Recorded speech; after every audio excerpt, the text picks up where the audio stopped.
The Phoenix Transformed, Book 3 of the Enduring Flame, by Mercedes Lackey and James Mallory, narrated by William Dufris. Copyright 2009 by Mercedes Lackey and James Mallory.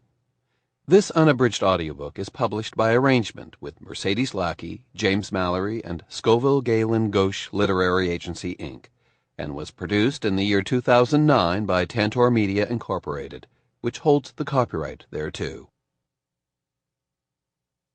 Prologue. Shadows and Fire. A little more than a year ago, Tiercel Rolfort and Harrier Gillain had been ordinary boys looking toward an ordinary future.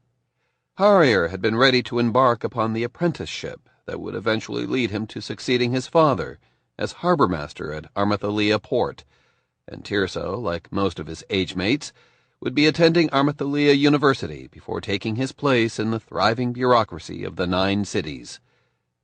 But that was before. Tiercel's innocent interest in ancient history had led him to a series of increasingly terrifying discoveries. First, that he was able to wield the power of the High Magic, something that had been forgotten in the 9 cities for nearly 1,000 years. Second, that having done so led him to experience visions that he came to believe were a warning of a return of the Endarkened, the creatures defeated and banished by the blessed Saint Adelia and Kellen the poor orphan boy over a millennium before.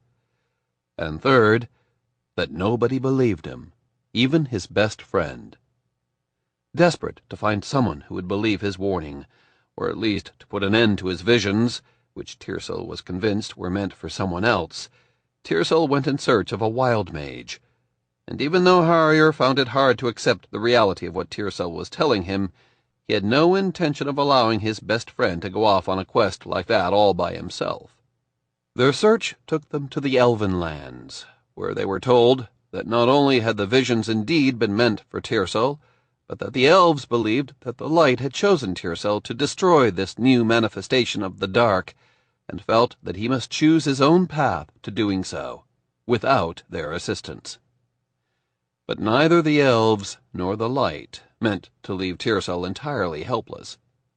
Not only was Germain able to transfer Ankaladar's bond to Tiercel, giving him the power to cast the spells of the High Magic, but Harrier discovered, once they had left the Elven city, that he was to become the first Knight-Mage since Kellen Tavadon himself.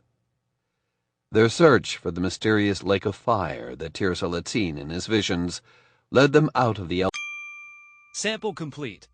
Ready to continue?